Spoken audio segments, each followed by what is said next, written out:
Welcome. In front of me is a VIVO Y21s, and today I will show you how you can enable your power saving mode.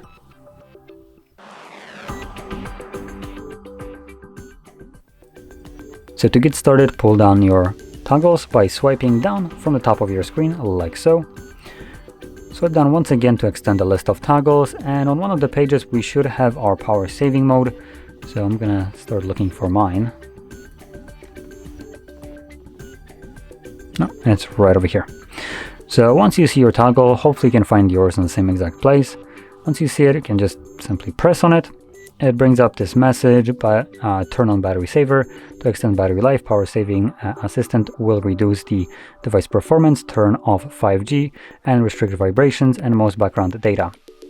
For sync-dependent applications such as email and chat tools, you may need to open them to receive new messages. Now, I will have to admit, VIVO, nice job. Now, the reason I'm saying this is because this is the first time I've had such an extensive explanation of what the power saver will actually do. And believe it or not, most of the devices don't give two hoots and will never give any kind of notification of what will be changed. Here, it not only tells you what will be changed, listed all, it also gives you a solution. For instance, when it comes down to the important part, like the sync-dependent apps such as email, it tells you that you will need to open it up to get updates.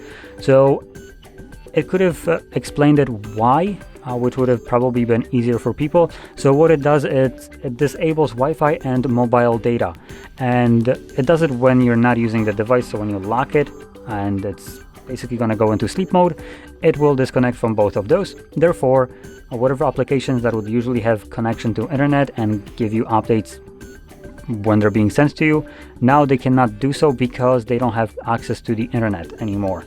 So that's why it's telling you to open those apps up, which will automatically also force the device to reconnect and then sync the data. So anyway, we're going to click on turn on. As you can see, it also turns on dark mode right here. And there we go. It adds this red outline around your battery to signify that it is right now in power saving mode. And that's about it. Now, once you're done with this mode and you want to turn it off, find the toggle once again, tap on it, and it will automatically turn it off, and everything will revert back to functioning as it did before. Now, with that being said, hopefully you found this video helpful. If you did, don't forget to hit like, subscribe, and thanks for watching.